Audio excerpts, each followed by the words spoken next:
All right, what is up, everybody? Eddie Barco here once again, and welcome to the Nebula Music Podcast.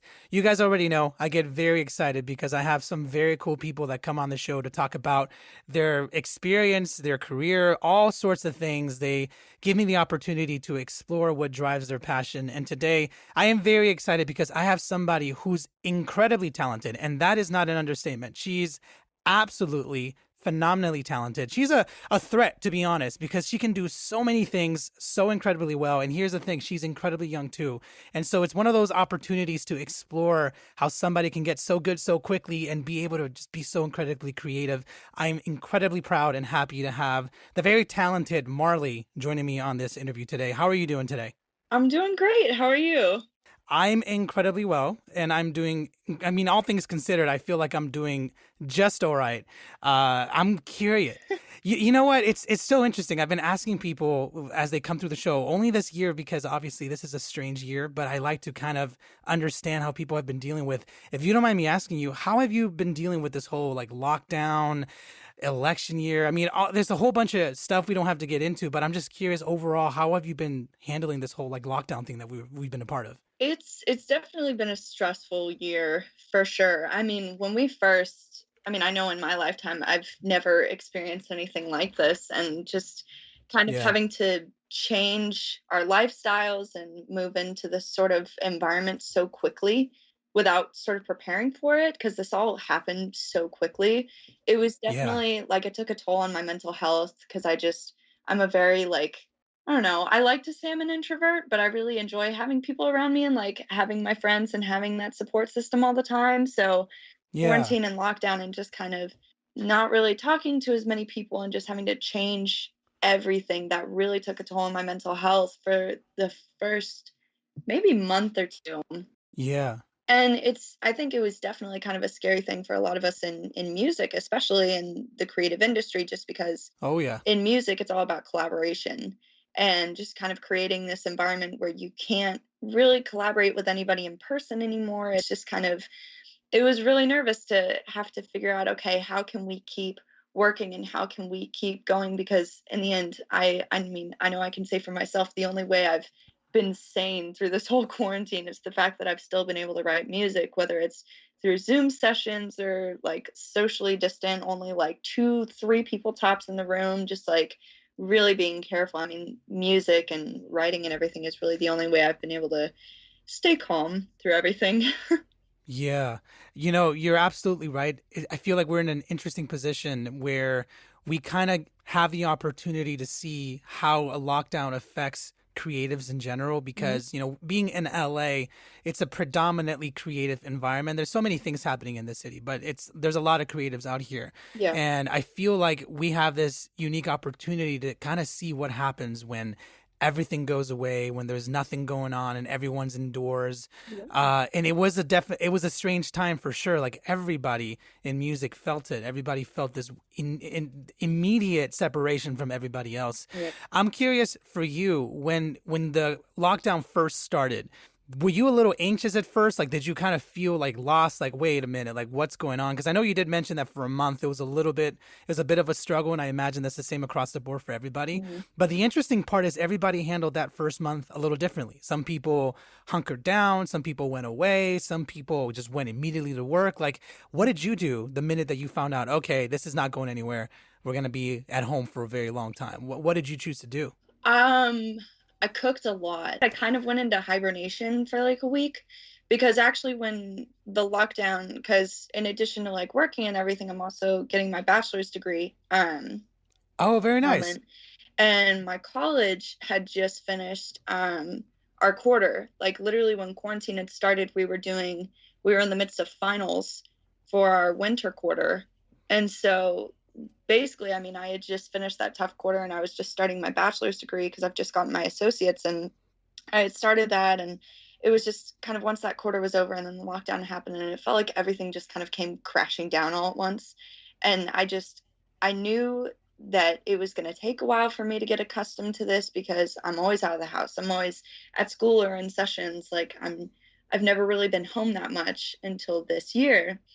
And so really once this quarantine started, I just kind of realized, okay, maybe just take like a week and just reset. Because in the end, I Mm. know that the way that my brain is set for the way that I've been working over the last couple of years isn't going to be the same situation as I'm in now. Because it's like working has slowed down a lot because, kind of like you said, a lot of people have really taken this whole lockdown thing differently.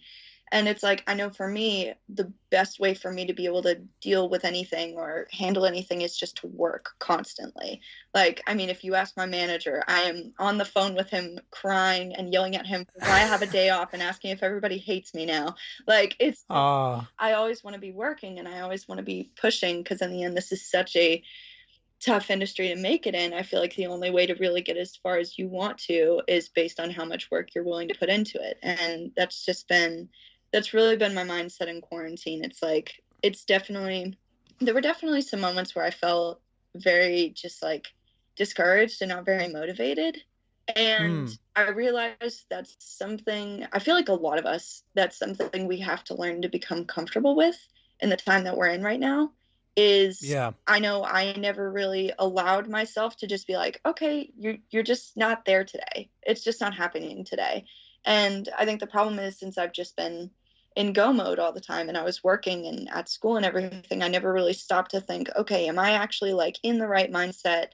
Am I ready to do what I need to get done today? And I really think, since we're in such a crazy situation at the moment, one of the biggest things I've learned is to kind of cut myself some slack and just understand that this is such a crazy environment that we're in right now. It's a really rough year. yeah. There's so many crazy things going on, and there's just a point where we have to go, okay, we're not superhuman. We're going to have to just understand that not every day is going to be great. And especially this week, I've noticed with myself that my attitude hasn't been amazing, and I feel Mm. myself kind of shrinking. And it's just been those moments where it's like, you know what, I know what I need to get done, I know what I can accomplish today, but I don't want to push myself too hard, and I don't want to let myself wallow in the things that are happening right now. I'd rather just focus on what I can get done and be able to cut myself some slack if I'm pushing myself too hard. I just feel like it's all about just self recognition and understanding what you need from yourself, if that makes sense. But No, that makes perfect sense. That's incredible. If I can chime in just for a quick second, I have to say I admire your outlook in life. You are what, 18, 19 or something I'm like that? 18, yeah. You're 18. Wow. So, first off, you are incredibly mature. I mean, most girls are more mature than guys, especially at young ages. But honestly, from someone who's interviewed a lot of people and I've had the privilege to do so, I do have to say I admire your maturity at such a young age because your work ethic, first of all, what I've noticed, your work ethic is incredibly strong, and I think that's something that you absolutely do need in this industry to succeed. But one of the things that I have discovered through my life, and it took me like a decade to figure out, and it seems like you already know it, is this ability to be able to be practical and realistic with yourself. Like you mentioned that your attitude might have not been strong, or it might Yeah. have had some variances over the past couple of months. But you said something very special, which is that you gave yourself some acknowledgement. You understood that you can't get everything done, and you kind of gave yourself some leeway, Yeah. which oddly enough can be a very hard thing to learn how to do when you're an artist Mhm. because it's so competitive, and so you want to always be on, and that's how you burn out. But you seem to kind of be striking a balance between hard work and understanding yourself and like letting yourself be a little bit. If I can ask, is that something relatively new, or have you been, working on being a little more balanced? Or I don't know, because I find that fascinating. I haven't talked to many 18-year-olds that have a similar mindset. Yeah, I mean, I think it is a relatively new thing that I've learned. I definitely think it's something that I've grown to become more comfortable with in quarantine specifically. Um, I also think it's just the mindset, because I mean, obviously, yes, like being in the music industry, it's so incredibly competitive, but I've found so much peace lately and so much more comfort with the position that I'm in when I don't look at my competitors and when I don't look at Yeah. like, well, like comparing myself to other people. Because in the end, like, I feel like the other big thing that I learned just in quarantine was that everybody's path in their career is always going to be different. No one's going to have the same formula, the same steps, the same recipe to achieve the success they want in their life, because everybody has different like childhoods and relationships and different experiences. So I feel like learning to just step out of it, stop looking at it as a competition and comparing myself to others, and just see it more as what I want to do, because obviously this is a really tough industry to make it in. So if you just see it Yeah. as a job, why should you do it? Like if you don't really enjoy it and you aren't doing it because it's your passion and it makes you feel positive things, like I just personally know for me, I'm in this career because I know this is like music is so incredibly therapeutic for me, just because I mean, I was named after Bob Marley. Music has been part of my life, like for That's so cool. I love that. and That's yeah, cool. I feel like, I'm in music because that's what I want to do and I want to be creative, and I don't want to be in music and then be stressing out all the time and feel like it's a job, because otherwise then I Mm. could just work at a desk, you know? Yeah. Can I ask you, when you say that music is therapeutic for you, again, this is something that I hear a lot, and everyone's answer is always different. For you specifically, what does that mean when music is therapeutic for you? Is it a place that you only feel happy in? Does it make you feel a little more connected, or do you feel more at peace when you're working on music? Because I'm always curious to find out how artists find making music therapeutic for themselves. It's always an interesting topic. Yeah. I feel like for me, I feel like my answer is probably going to be a little bit weird, because the best way I can describe it is when I'm writing, specifically in my artist project lately, when I've been going into the studio and writing. I mean, all of my sessions, like usually the way all my songs are written is I go into a session with a producer or one of my favorite co-writers, and we just shit talk for like an hour. Like I just I love go that. off on everything that has been going on in my life since the last time I saw them, and we just talk for like an hour. And I feel like the thing is, when we're all in different situations, we kind of think about what position we should be in, or what we should think, or what seems like the right way to feel about something. And what I find really interesting about music and songwriting is, as I'm writing, if I'm talking about someone I'm dating and I'm thinking about cutting it off and I'm complaining about this person, and then we start writing a song about it, I feel like in songwriting specifically, your true feelings really come out. And Mm. I've found that that's really helped me deal with different things in my life, because I mean, I've been in toxic friendships, toxic relationships. I've put myself into really shitty situations that I shouldn't be in. And sometimes I'll put myself down because I think that's the relationship that I deserve. So Mm. in songs, I'll be talking to my co-writers and the people that I work with. And because, I mean, at this point, we're all really close friends, and I'll just be talking through everything.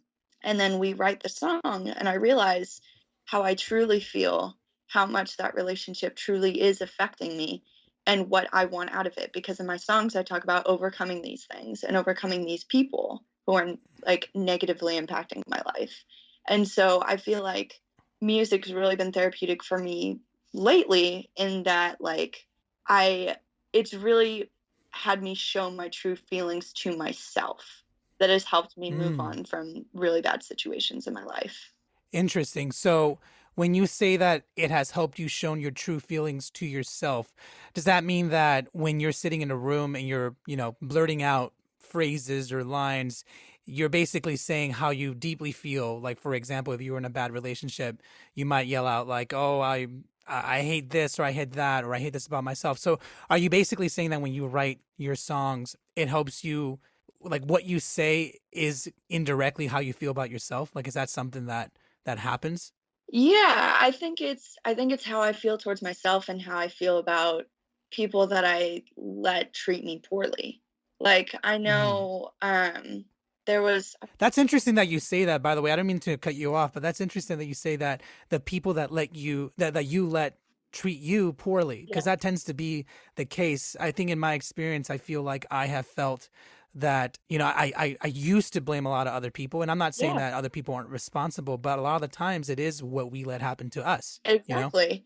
And that's the problem, is I know, just like from what I've learned about myself. I mean, I like going through high school and going through college and meeting lots of different people, and just like I've just noticed that like I am a kind person and I try to help people, and like I'll get into friendships with people, and I'm just very like I always want to do things for others, because I've been very fortunate in my life so far. And I've been like fortunate to be able to help my friends, or be able to like pay for them or just like do all these things for people.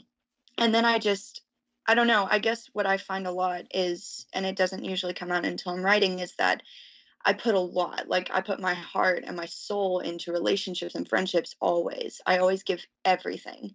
Like I give everything I can. If that person needs something, I ache because I want to make it happen for them.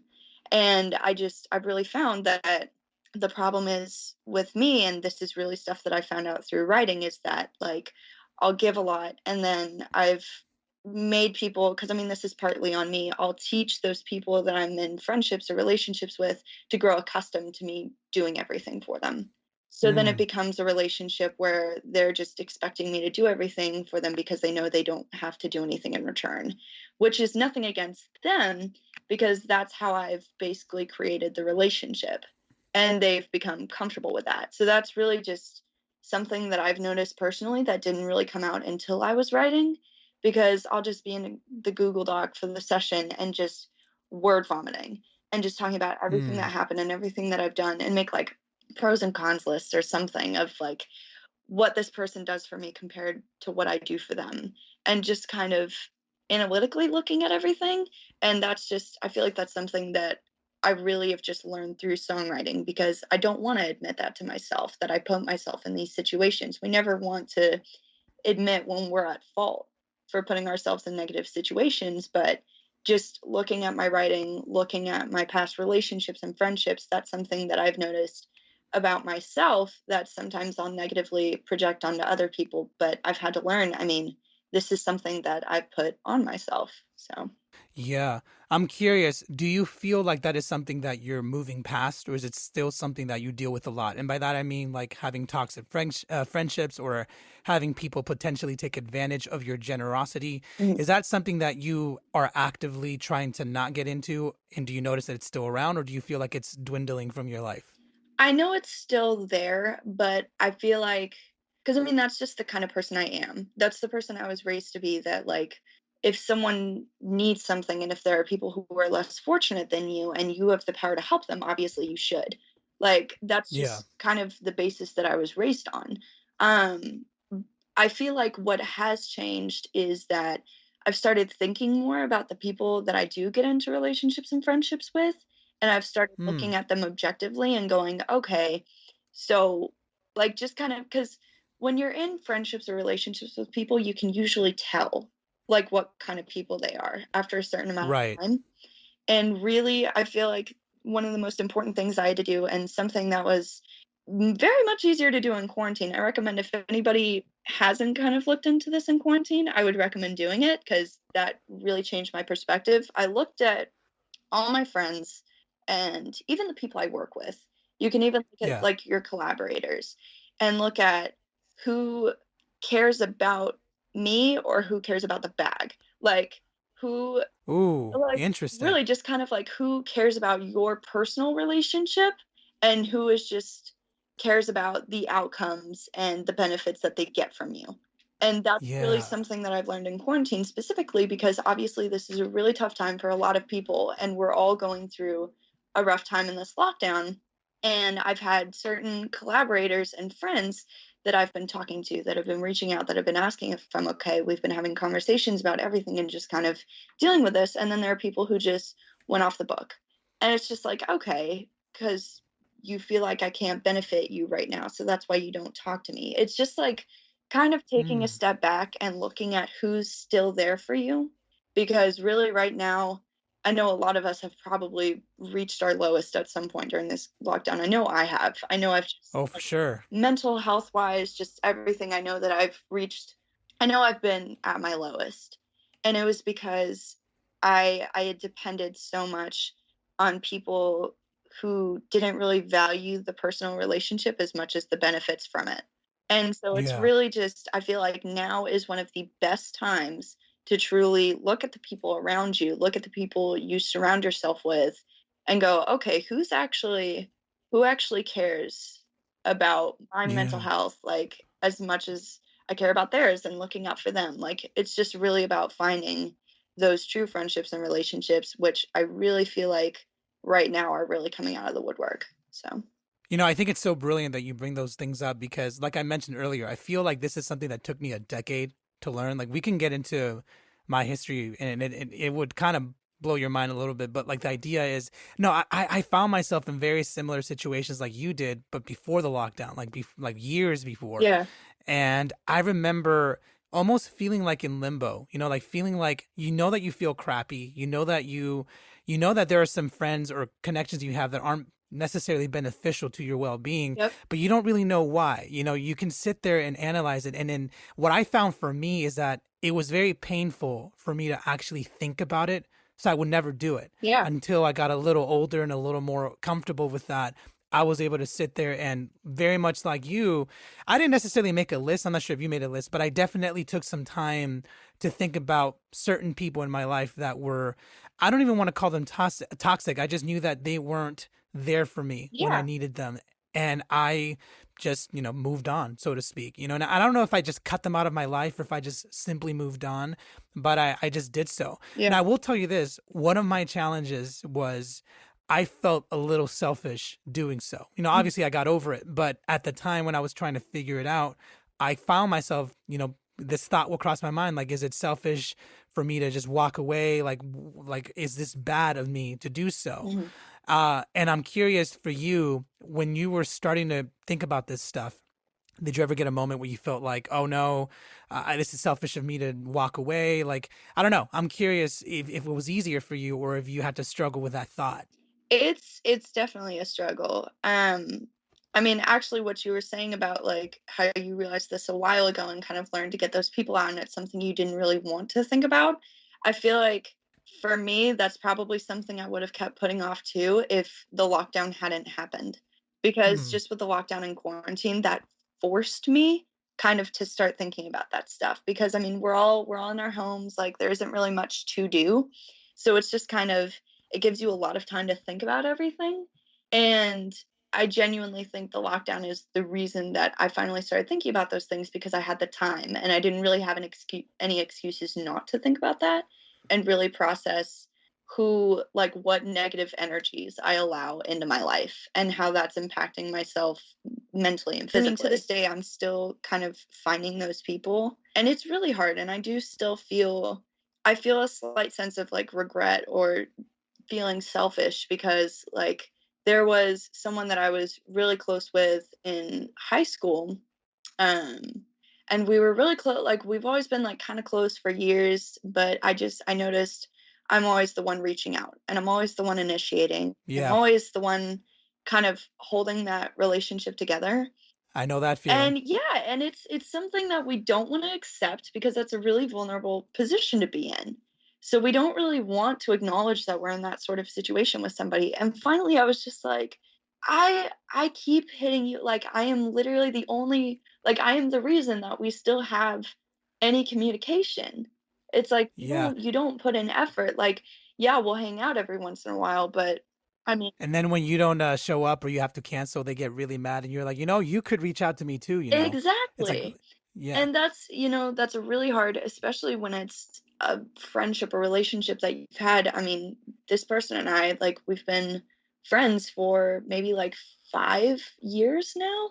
And it's just like, it's been going on the whole time. I mean, reflecting on it, it's been going on this whole time. And the hard part is, I know for my own mental health, I like to have a good support system and a good group of friends and like a number of people that I know I can count on.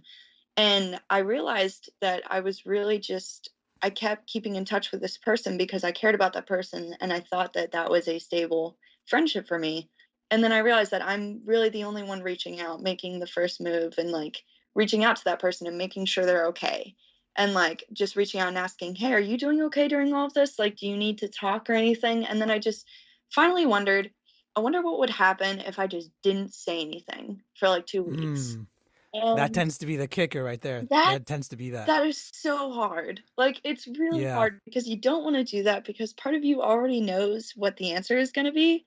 Ah, So yep, you just yep. kinda have to prove it to yourself, and I was just finally like, I'm not I'm not benefiting at all from this friendship at this point. Like, I don't receive support from you. Like I show you support, I try to be there for you. And in the end it's just kind of that feeling of being the last resort to that person. And Mm, I was finally like, you know what? I'm not going to initiate any conversation.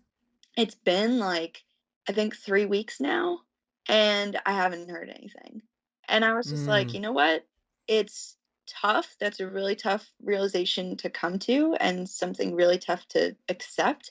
But in the end, I'm just glad I did it because yes, I know that I want people in my life and I want friendships and obviously I want to know that I have people around me that I can depend on and talk to and hang out with if I'm going through something, but clearly that wasn't a good person for my life because ever since I've just been so much more content. And it's a really weird feeling because he was an important person in my life and I was just I've just felt happier and more relaxed because it really doesn't matter if they reach out anymore because I already have the answer that I need. Because I yeah. spent that time, I waited, I've thought about it, and I've acknowledged the fact that I put a lot more into that friendship than you did. And looking at the goals that I want to reach in my life and the things that I want to achieve, you are not going to help that. So at this point, I need to figure out for myself what I need and what positive energy I can allow into my life. I love that. I love that. And that's the key right there, to be honest with you. Like, and again, I go back to what I said a little earlier, the experiences and lessons that you're learning are stuff that took me like a decade to learn. So kudos to you, Thank you. honestly. But I mean, the reality is you got to learn it whenever you got to learn it. Like whenever you're meant to learn it, that's when it'll happen. I'm curious, do you ever wonder what people or why someone would want to be your friend? And I don't mean like, I'm not sure if anyone ever thinks about this. Like I'm a Scorpio, so I'm always constantly thinking of random things like this. But Yeah. when I was doing like my growth, I guess you can say, I kind of tried to ask objectively. I tried to ask myself, okay, what do people get out of my friendship? Like when they meet me or want to be my friend, what compels them to want to be my friend? And then later on, not respond or not give me what I need. Hmm. So I'm wondering for you, like when you were going through this growth and understanding what you needed for your friendship, did you ever stop to just wonder like what people thought they were getting out of your friendship, what they wanted, and so on and so forth? I've thought about that a lot, especially in quarantine, because I feel like that really applies not only to friendships but relationships. Because Yeah, I was in a relationship with someone right before the lockdown had happened, and I had just kind of thought through it, and I was thinking about like, okay, so how does this keep happening? Because it's like, I mean, the definition of insanity is doing something over and over again, expecting a different result. exactly. And I had realized that I was going into friendship after friendship, relationship after relationship, and getting the same outcome. And I would be unhappy with the outcome. And then I was finally like, okay, it's not the people, it's me. There's something that I'm doing that's ending up creating this result. And it's really hard. I mean, just as people, I feel like it's tough for us to truly look inward and kind of understand our flaws. Like, I mean, I know I'm an insecure person and there are things that I don't like about myself, but it's really hard to admit when you are the cause for your unhappiness in certain situations, which sounds Mm. really emo, but just We're all emo. Come on, we're all yeah, emo deep down inside. it's just like kind of understanding at the point where understanding the fact that there's something that I need to change. Because if I am causing my unhappiness, it's like, okay, I'm noticing the same result from these situations. There's something that I'm doing and I need to fix that. And I learned that I need, just kind of thinking about what people get from me, I was like, okay, well, I know that this is what I bring to relationships and friendships. So I just started making like a note that was just like, okay, this is what I'm looking for out of somebody else. So once you kind of mentally, subconsciously create that list in your head of qualities and characteristics and just personalities that you need in your life, I feel like that really helps you sort of be able to look at your list of friends and acquaintances and colleagues and collaborators, anything, and be able to go, okay, this would be a positive influence, this would be a negative influence, because you have those traits in your head that you know you need out of the other person. And I feel like that's a really fair thing to do because, I mean, I know if I had started doing this a while ago, I would have thought that's really selfish. But now It's really like, okay, this is where I want to go in my life. This is what I can bring to the table. So, in order to feel like I'm being treated the way I'm treating the other person, this is what I need from the other person. Because I know this is what I can do. So, I need someone who will do the same for me, or at least shows the same level of empathy.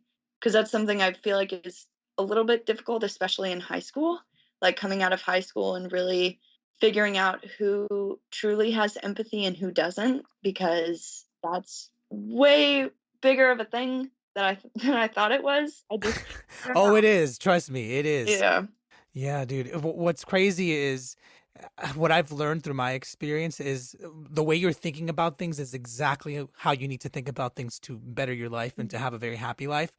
I find that whenever I meet up with, older people, whoever they are, successful people, and we chat, they tend to have a very similar outlook in life in terms of acquaintances and friendships. Like they're very picky because they understand what they need.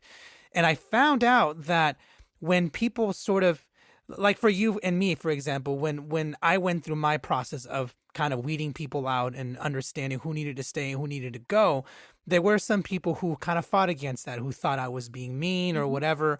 But I recognize that when you are somebody who subscribes to that same mentality of like, no, not everybody's meant for everybody. I need these kind of people that give me this Mhm. so that I can give them something in return.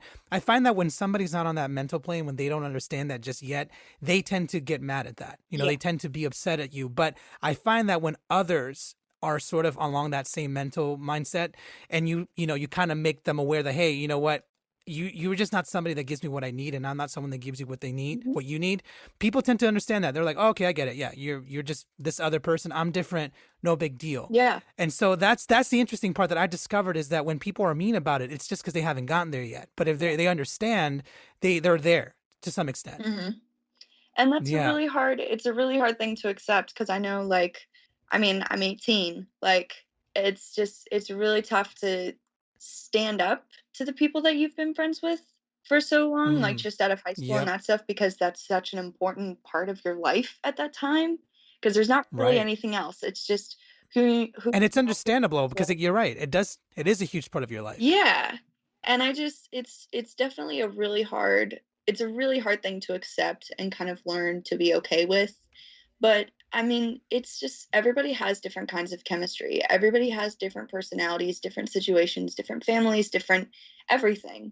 And so obviously that means that not all people are going to be able to get along easily. And it's kind of like you said, it's just one really big thing that I learned, that it's like it's not selfish to kind of figure out the kinds of people you need in your life and the types of Yeah. personalities, because it's fair, and plus you know what you're going to get, and it's you shouldn't you shouldn't have to feel selfish for you to be happy.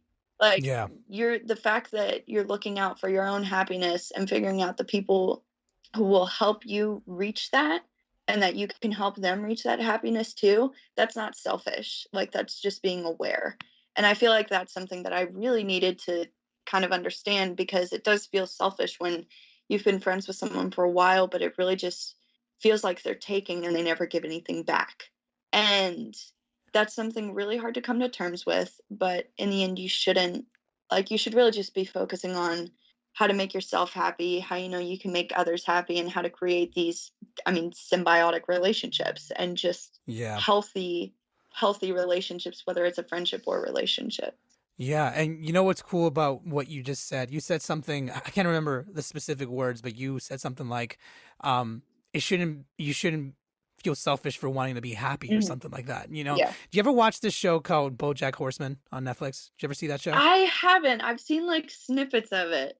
It's definitely a lot of people that have seen it love it. I love that show, but I feel like it's not meant for everybody. But it's a great cartoon. If you ever get a chance to watch it, do it. Yeah. But this conversation reminds me, and by the way, it's so random. We were supposed to talk about other things, but I love where this conversation is going. Um, but there's this episode in season 3 where they're trying to find a former friend and they can't find him. And throughout this episode, they're having memories of their interactions with this friend who's in the show. This guy's name is Cuddly Whiskers, and it makes sense if you watch it. But the whole point is when they find him at the end of the episode, he's somewhere far away, kind of hanging out by himself. And they approach him and they're like, hey, we've been looking for you. Everyone doesn't know where you're at. Like, well, how could you just disappear like that? And without getting too deeply into it, he essentially says what you just said in a more concise way. He's like, I don't know what to tell you. Like, for the first time ever in my life, I'm happy and I don't want to apologize for it. Yeah. Like, I'm happy and that's it. And I think that concept, that can be a very broad concept and a very detailed concept. It goes across the board, and very few people, not few people, but I feel like when we're younger, we don't spend enough time really asking ourselves about our social circles, about who is around us. And it's okay to not apologize for wanting to be happy. Like, there's a difference between just being mean for the sake of being mean. Like, there is a difference. But when you just choose to be happy, like, you know what? These people aren't meant for me and I got to go with these people and I'm sorry, but they make me happy and I will not apologize for that. That's that attitude that makes you happier and makes other people feel very upset, but you ultimately come out on top for yourself. Yeah. And I think that's kind of where you're at. Yeah. It's definitely, it's not an easy path to follow. That's the one thing I can say. It's definitely, like, it's obviously not easy, but I know that that's something that's really helped me just become happier with my life.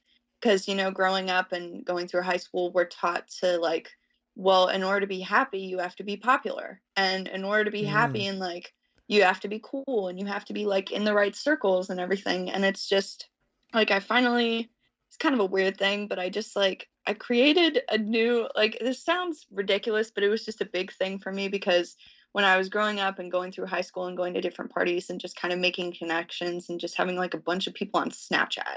And then I was finally like, I barely know a lot of these people. I don't really know a lot of them. A lot of them are people in high school that I didn't even like. And I don't want to be able to have the ability to have personal contact with them anymore. It's just kind of taking that step to not have those people be able to reach you personally. Like, I had created a new Snapchat and I was like, it's only going to be, like, the people I talk to and just a small number of people. I think it's, like, less than 10. And it's just, like, it was such a big step for me because it was finally where I kind of came to realize that I don't really care about the social circles anymore, which was a really big step for me personally, because just, I know going through high school, that was, like, important to me to be in the right groups and, like, know the right people and, like, be at the right parties and that stuff, because it's important for everybody. Yeah. Like, that's the thing you go through, because that seems to be, like, the only thing that really matters, which is, looking back on that, that's so crazy. And I mean, like, it makes sense because, I mean, that's just the kind of environment that's created. But it was just something where I had realized I don't really want these people to have access to me personally anymore, or be like, I don't really want to be able to talk to these people, because I knew that it was because I had posted something on my story or something, and some girl had, like, slid up on it and said something rude. And I was like, I haven't even talked to you in 2 years. It's just kind of that ability to cut off, like I keep saying, just negative energy. It's just kind of coming to realize I don't get anything out of this relationship. And if you do ever show up, it's always negativity.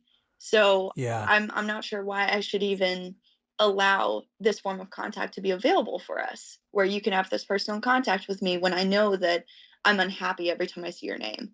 It's just kind of taking a step back and understanding, like, I don't really care about the social circles anymore, because I know the people who positively impact my life and care about me, and I care about them, and we're all working towards our goals and supporting each other. Those are really the only people that I need in my life. Yeah. It's funny. I have a close friend who we've been best friends for a very long time, and he went through something very similar recently as well, where he kind of, like, understood what he needed in life and what people he wanted in his life. So he just kind of stopped talking to certain people. And there was one individual in his life where they were considered brothers, like, way back in high school. They're not brothers, but, they were that close. And that was their status on Facebook and Instagram and whatnot. So anyways, long story short, he decides that this person's not good for their life anymore. They haven't been around in a long time. They don't really talk. He's the one who makes all the effort to reach out. And, whenever they hang out, he sets everything up, blah, blah, blah. So he decides to just take down the status, like, he got rid of the status of brother on Facebook. Wow. And, like, clockwork, dude. Like, I don't know how it happened, but, like, clockwork, within the hour, that person commented on a picture and said, "Love you, brother." Oh, and just dot dot dot. And he was just like, what the hell? This dude hasn't talked to me in like 3 years. yeah. Like, and whenever we hang out, I'm the one who pays for everything. Like, I make an effort, and now I finally decided I'm gonna take it away after not talking for a while. And he noticed that, and that's what's fascinating. It's that I don't know. Part of me just wonders what goes on with the other person's head, Yeah. because they haven't been around, But I guess I'm curious, like, what do you look for in a friend then? Now that you have figured out what you need and what makes you happy, do you kind of have an idea like what makes you happy in terms of your acquaintances and people that you let into your life? I mean, I know that lately it's just kind of been like, okay, what people, because I know personally when I'm friends with people, if I'm friends with somebody, I care about their well-being. And that's something that I look for in somebody. It's like I want you to care about me and like care about my mental health and be there for me. I really just want like I always say I just want like a partner. Like Hmm. I don't need a cheerleader. I don't need like I don't know, I don't need kiss asses. I don't need any of that. I need people in my life that are supportive when I need them, that will know to like tell me if I'm doing something stupid. Like I look for strong people in my life, and I know like right now at the moment, like a lot of people in my circle are just they're strong people. Like they're strong individuals. They know what they want in their life. They know their goals. They aren't using me to achieve those goals. Like I look for people who know what they want in their life and aren't trying to hang on to somebody else's coattails to get there, basically. Just because I know that that will lead to unhappiness, probably on both sides Yeah. in the friendship. And that's just it sucks to know that there are people like that, but you can usually start to tell. Like if you just look at the people that you're friends with, you can usually tell who cares about your well-being and who cares about your benefits, kind of like I was saying earlier. And it's just all the people that I'm truly close with and talk to a lot are people that I have personal conversations with, and we just kind of talk about life and talk about everything that's going on and like how it's okay not to be okay. I mean, I have a friend that will like go to a park for like 4 hours and just like talk about everything and just talk about everything Mm. we're going through. And then sometimes we don't even need to like give each other advice or anything. It's just kind of like giving each other a wall to yell at. And that's Yeah. like I, That's I cool. feel like we all need someone like that. And once you find people like that where it can really just be like, you know, I support you, but I'll tell you if you're fucking up. It's just like I know that I personally need just like strong people in my life. But Yeah. yeah. I love that. And I love that you know that. And I feel like many of us, we all need different kinds of people. And that's the key to being happy to some extent. It's to know yourself well enough to know what you need in return. Hmm. You know what's one thing I'm curious about, not to continue deviating from the topic. And by the way, I love that you're honest. I love that you're very open to expressing what you feel. I know that I mentioned to you before the interview started that we can stop at any point, but like you're just going for it. I love it. I love that you're very honest. I'm curious, some of these friends that you have, or actually in the social circles that you find yourself in, one of the questions that I hear a lot, and I feel like this is a good opportunity to ask it because you earlier said that you were a bit of an introvert, or at least you feel like you're an introvert. Hmm. Um, and I think a lot of people believe that in order to be in the music industry or to be an artist or creative like yourself, you kind of need to be an extrovert. At least that I feel like that's the common consensus for the Hmm. general public. But I find that it's like split 50-50. Like there are many people who are super introverted and are successful musicians. I think Prince might have been one of those. I don't know. But the point being is for you specifically, when you say that you are an introvert and you find yourself in these musical situations, does it ever affect you, like when it comes to performing? Or I know that you have experience with acting and all these things. Like, does that ever get in the way? You being an introvert, or is that more to do with like how you behave behind closed doors? Because I'm an extrovert, so I don't know anything about being an introvert. But I'm Yeah. curious, like, cause it piques my curiosity. I want to know a little bit. Yeah, you know, it's a bit hard to explain. I like if you talk to any of my friends or any of the people that I know, if I'm going to a party, I will be absolutely terrified. Like if I'm Ooh. going to a party or some networking event, I'm going to be nervous as hell. But Like if I'm playing a show somewhere or playing at a venue, I'll be fine. It's just I feel like it's music because I never really had like stage fright or anything. I think that was just Yeah. because like I grew up in that. I mean, I was doing musical theater stuff since I was like 3 years old. So it was just kind of since I kind of grew up in performing, I haven't really had many experiences with stage fright. It hasn't really impacted my music. It's just Yeah. me personally being an awkward person, I think. So the best, so I guess when you describe it, when you are so performing, basically, there's no problem. You can go up on stage and do what you got to do, and not an issue. But I guess when it comes to social gatherings, so to speak, there's this bit of anxiety that takes over Yeah. your. Interesting. So how does one handle that then? Because you obviously have to go to social functions. And again, I feel like I'm picking your brain at this. I don't know if you even know the answer, but like I have no idea. I hear it all the time. I hear people talking about being introverted and stuff, and I can't relate. I try my best because I'm an extrovert, but I want to learn a little bit more about how someone like that who gets anxiety from like large groups and stuff, Mhm. how does one handle that? Do you have to get yourself in a mental space, or how does that work? I know for me personally, I feel like I've become more extroverted. The one thing I can say is for me personally, I know one of the reasons that I can get really introverted is if I'm insecure about myself. And Hmm. just because I'm an odd person. I have a weird sense of humor. I'm awkward. I'm just such a nerd. Like I make videos of myself dancing in my kitchen on my Instagram all the time. I have like dance offs with my dad. I'm a weird person. And like I just kind of know I became less introverted as I became more confident in myself and just my personality. Yeah. Because music I love and I don't really have to talk or say anything, but I used to like, it's really weird. I really used to hate my talking voice and I used to just Ooh. feel like really awkward. I knew that I was just kind of different from everybody else when I was growing up because I had to grow up very quickly too. So I've kind of just How working. so? Why'd you have to grow up quickly? I'm just curious. Working early on, I Oh, kind of had okay. to, Gotcha. yeah, because since I was doing acting stuff and then coming out to LA and starting to get jobs in musical theater, it was a lot of adults. So I kind of had to grow up pretty quickly. I mean, I only did high school for 2 years and then I took the CHESP and just graduated. I've Wow. always felt, I don't know, my childhood has mainly been working and just growing up and Mm. getting work done and getting jobs and that stuff because I know that I want to succeed in music. And so I've just been working towards that. And so I've always felt a disconnect. Like I always felt a disconnect from a lot of other kids growing up.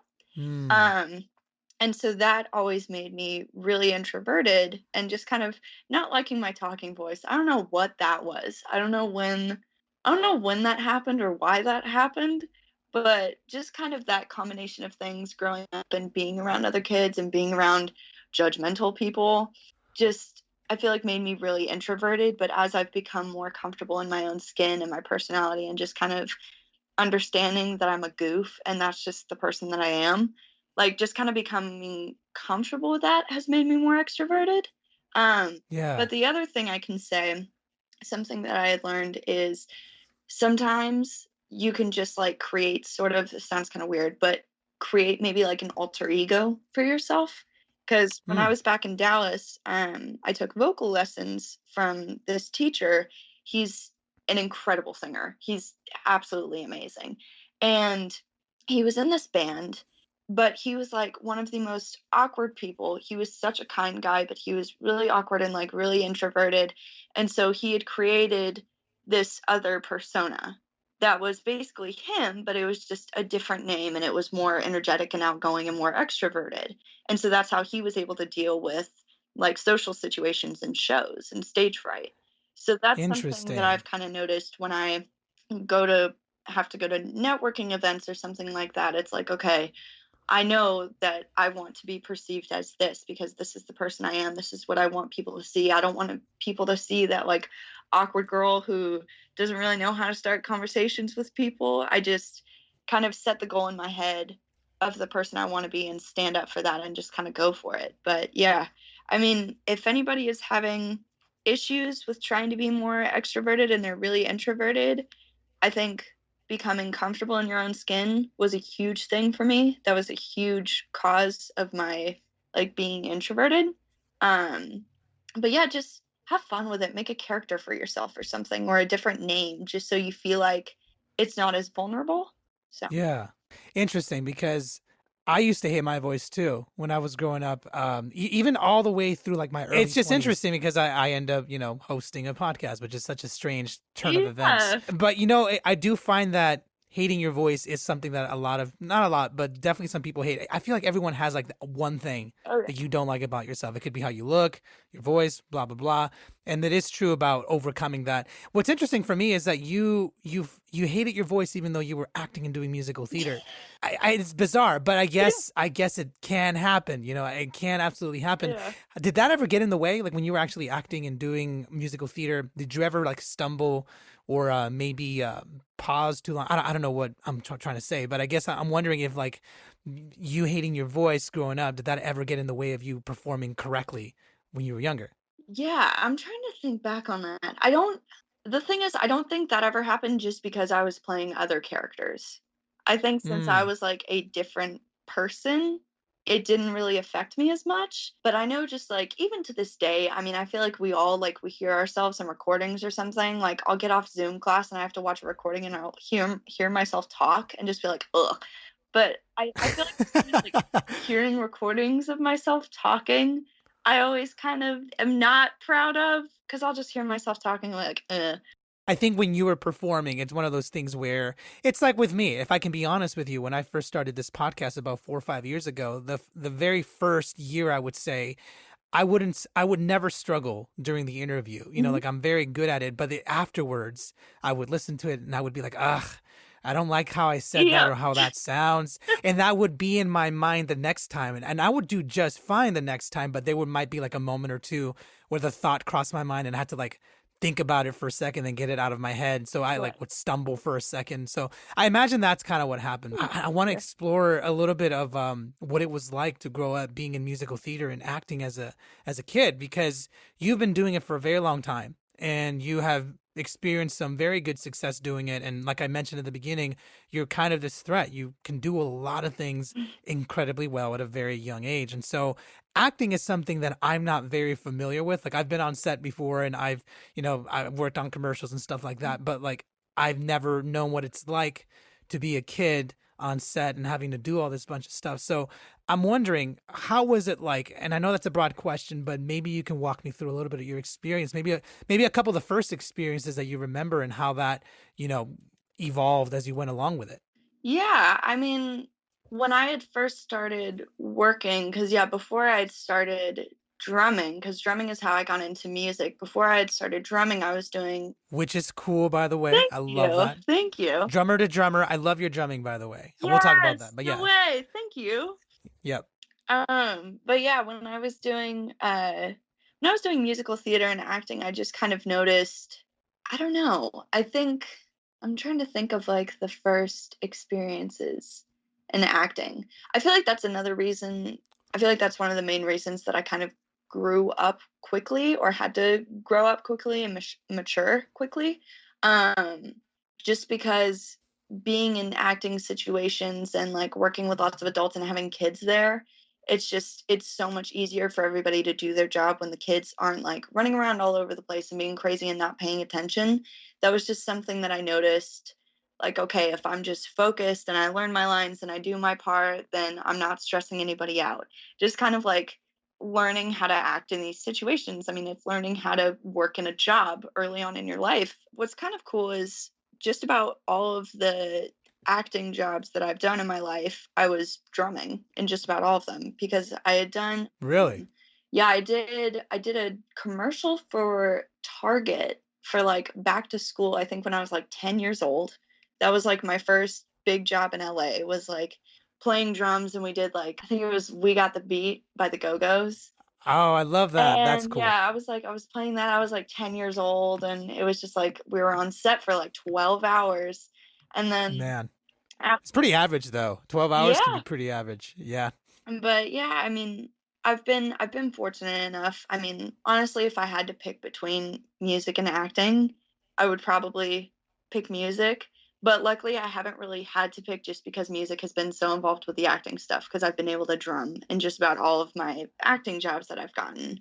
Because there was like the Target commercial, and then I had done something for Vodafone and Dole, like the fruit company. Actually, I think one of my favorite acting jobs that I've done to this day is Amazon had this pilot called History of Radness, and they had me star in that, and I played a girl drummer, and I got to do like a drum solo in one of the like the Oh, that's episode on the show. cool. It was just like, I think it's been a really good experience. I haven't really had any bad experiences in acting, and I've always felt super comfortable because it's usually been involved in music because it's always had a musical component in it too, and just music is a comfort for me. So I feel like that's made Yeah. it pretty easy for me. You know, you're not alone. I've talked to several actors. I mostly talk to musicians, but I've had the pleasure of talking to a couple actors, and they all say the same thing. They would all choose music over acting Mhm. if they had to choose one. And the answer that I get usually, and I don't know if this is the same thing for you. Who was it? I was talking to this actress called Kira Santoro. She's also an artist like yourself, Mhm.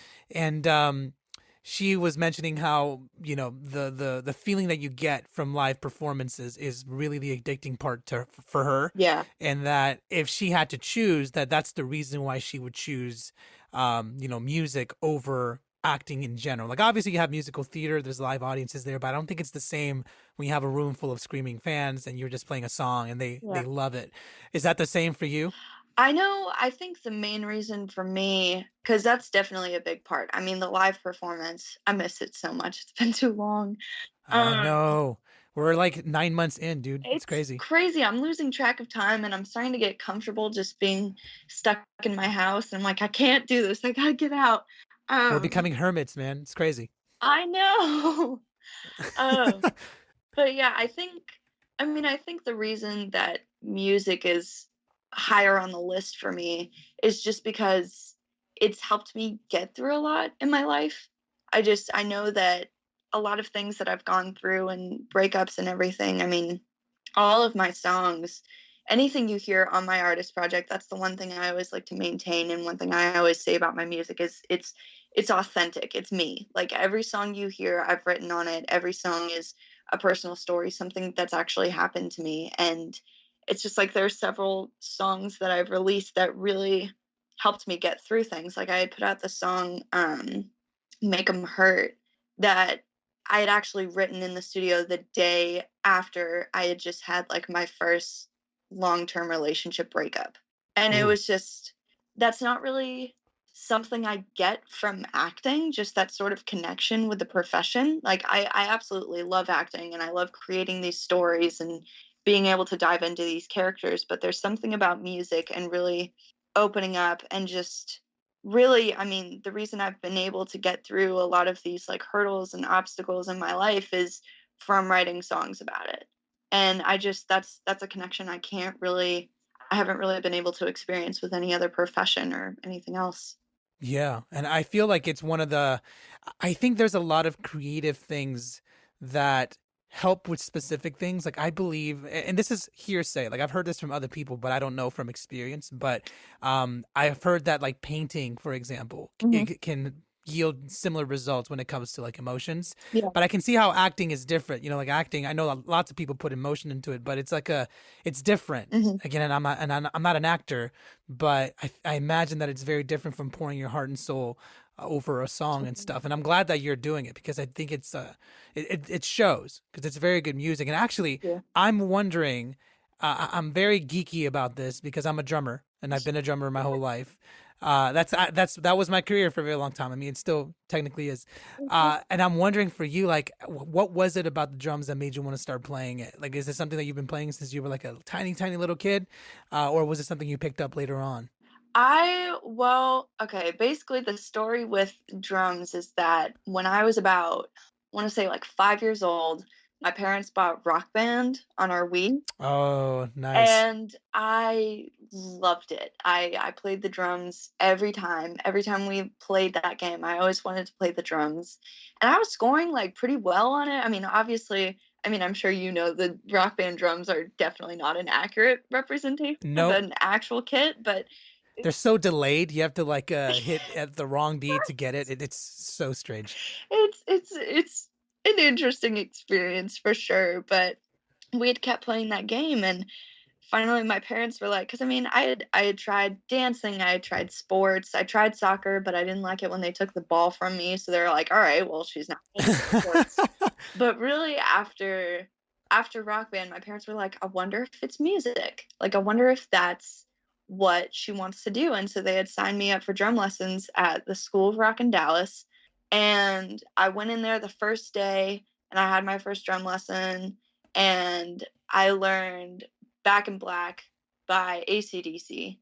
And that was just like, it just all went from there. And I mean, that was just really, it was a whole new experience for me, and something that I hadn't really felt a connection with anything else. And I mean, that still resonates to this day. I mean, basically, I learned that AC/DC song, and then I started playing in bands, I think when I was about 6.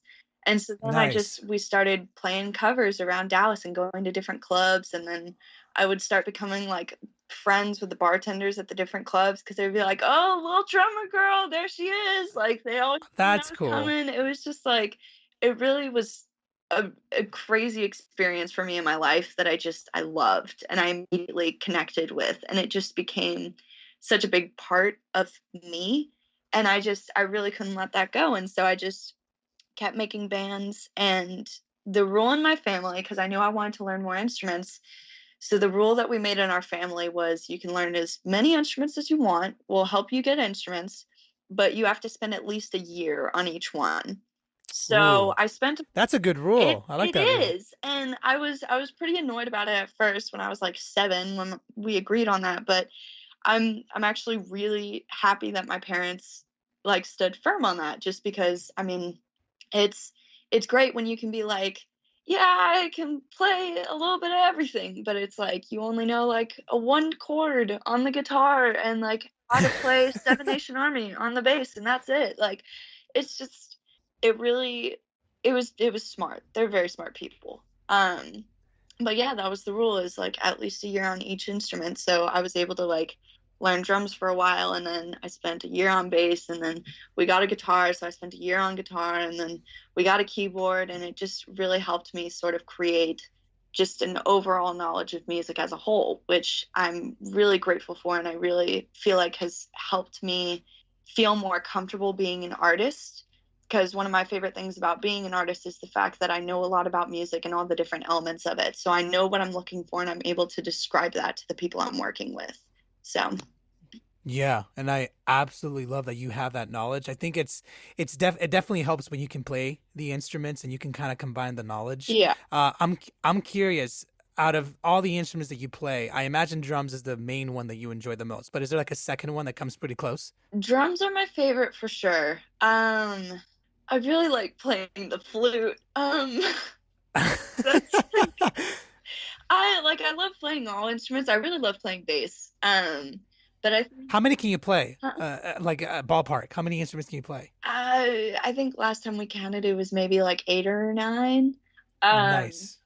but yeah, I think the flute might be my favorite, because there's a video somewhere. I don't know where it is. I think it's gone into the internet abyss somewhere, but there's a video of me hula hooping while playing the theme song to the Pirates of the Caribbean on the flute. What? And that's just like, that's a memory that I cannot shake, and I think one of the happiest moments I've had in my life. So I think flute is definitely one of my favorites for sure. I love that. That is so cool. You know, I'm gonna task somebody to find that video of Marley hula hooping while playing the flute. That would be a fun video to try and find. That's pretty cool, man. Like the fact that you can play the flute, you can play the drums. You know what's interesting is I don't know how many instruments I can play, and this isn't about me, but I'm curious to see if it relates to you.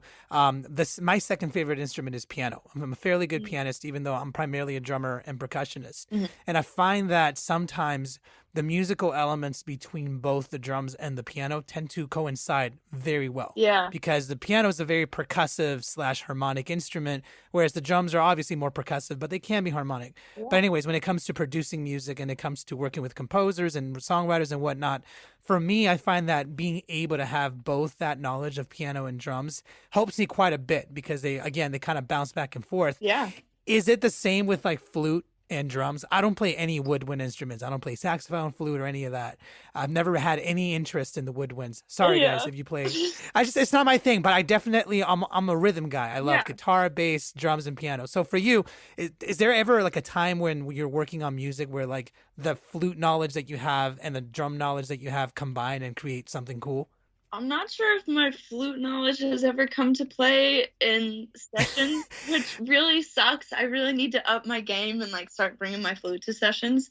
But the That's an piano idea thing right there. is, You got to bring that. I do, I really do. But the piano thing is totally true. Because obviously, like sessions with whoever you're collaborating with at the time, every session is going to be different. But there's this producer duo that I work with a lot where I'll go in and they don't have like, because some producers will have tracks made prior to the session and then you pick one, or like you'll make one from scratch on the spot, or like you have the idea and then they create the track based on the idea.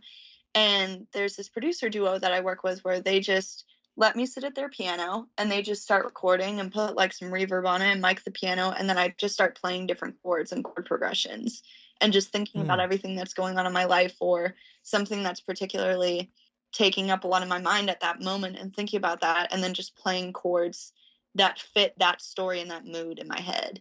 And I really feel like piano is one of the easiest way for me to express it instrumentally while songwriting, for Yeah. sure. Interesting. And you prefer piano over guitar? I mean, obviously there you can play both and they're both great instruments, but for you specifically, do you find that when you're songwriting, do you perform better on piano or guitar? Cuz to me, I feel like it's split evenly. Like I'm not a songwriter, but in my experience of talking to songwriters, it tends to be 50-50. Some Yeah. people prefer the piano, some people prefer the guitar. There's different things you can do with each one. So Mhm. for you, it's mostly piano. I would say piano. I do like playing the because I mean I've been doing a lot of just like acoustic interpretations of my songs lately for different streams and stuff. Um, but when I'm songwriting and actually writing the chord progressions, I really enjoy doing it on piano just because, like, I'm not a mastermind at either. But with piano, I feel like you have a little bit more creative flexibility to just kind of move your fingers around and create interesting chords. Yeah. Because, like, you can do that on guitar, but my hands are small. So it's a bit tough for me to kind of like move my hands around to try and create cool chords. Meanwhile, I can just get on the piano, play a chord that I like, and then just kind of move a finger around to different intervals and be like, okay, well, this is like a like 13 chord, or just kind of like playing different things and not realizing it and not knowing exactly how to play those chords, but just kind of using my theory knowledge to be able to create them on a piano is a little bit easier for me personally. It definitely is, and it doesn't hurt your fingers as much. Guitar, Exactly. yeah, that hurts. You got to get used to that. But, dude, you are incredibly talented, and I'm so glad that had the opportunity to pick your brain for a little bit because, again, you're relatively young, you're relatively mature, and I mean that relatively. And you can do all this stuff, and it's crazy because you're just kind of going steam ahead. You're achieving a lot of things, Marlhy, and I'm incredibly, I don't know, like I feel very inspired after talking to you because you can do so much and you can do it all so incredibly well, and I feel like that's a good thing to have under your belt. You know what I mean? And I don't know, like there's so much more I want to ask you, but there's like not enough time to ask about everything I would like to. But you've been so patient and so honest. I really appreciate it. Thank you so Um, much. why don't we take? No, you're welcome. You deserve that and more. Trust me, you are an incredibly talented person, and I mean that. I don't just give that to everybody. You're not allowed on the show unless you're incredibly talented. That's the truth. It's true, I know. But so why don't we take a couple minutes? Why don't you walk me through a little bit of the stuff that you're working on right now? I know that you've got some singles out. Performances, I'm not sure if you have some planned out. I know that some artists are starting to, but it's still kind of tentative because, it's so uncertain right now, the time that we're living in. So yeah, what do you got on your plate right now? So I just released a song on October 23rd called RIP, that I was super excited to release. This is the first single from my EP that I've actually just finished up that I'm super excited about. We haven't really decided. I'm just trying to figure out the right time to put the full EP out. I feel like right now it's just like tough to kind of figure out the right time to release. And I know Right. like this EP means a lot to me, and it's really just I talk about a lot, and I'm really honest in this one, and it's just really something that I want to wait till the right time to give it its life. Yeah. But I have a collaboration coming out in this month. With who? It's with these guys called MC4D. Cool. They're really cool. I'm super excited for that to come out. But yeah, that'll be coming out this month. And then I may or may not have a single coming out in December. But yeah, we're getting that ready to go and getting that submitted and everything. But performance wise, I'm performing on What the Sound IG Fest on November 14th. That's cool. I don't know how they say it. I think it's Live X Live, maybe? I'm doing a stream for them on November 13th as well. Tons of new music coming, lots of more music coming in the new year. But yeah, the RIP video is out as well, which I think is my favorite music video I've done so far, because I'm like 50s housewife cleaning up a murder. So that's all I'll say. But I do have a equal knife, actually. That's the other thing I'll say. But I love that. Tapping into your insane side. I like that. Exactly. Yeah. I mean, is there any other better time than a good music video? That's absolutely. Oh, hell yeah. Yeah. You can live your wildest dreams in those music videos. You can be a murderer and then be a polite person the next day. It's crazy. Exactly. Yeah. Marlhy, it's been an absolute pleasure to talk to you today. Like I said earlier, and I'm not tired of saying it, I believe you're incredibly talented. I've seen your drum videos, dude, and you're incredibly good. Like I'm a decent drummer. I'm not ashamed to admit it, but I'm not the best. But coming from a decent drummer, you're definitely a very good drummer, and all of you guys should definitely check out her playing because it's phenomenally well. You clearly know what you're doing, and you're incredibly talented across the board. And I'm just super excited to see what you're gonna do because you are barely starting, and you've already done so much. So I can't wait to see what else you've got up your sleeve because it's gonna be great. Thank you so much. There's a lot planned. There's a lot coming. I really appreciate it.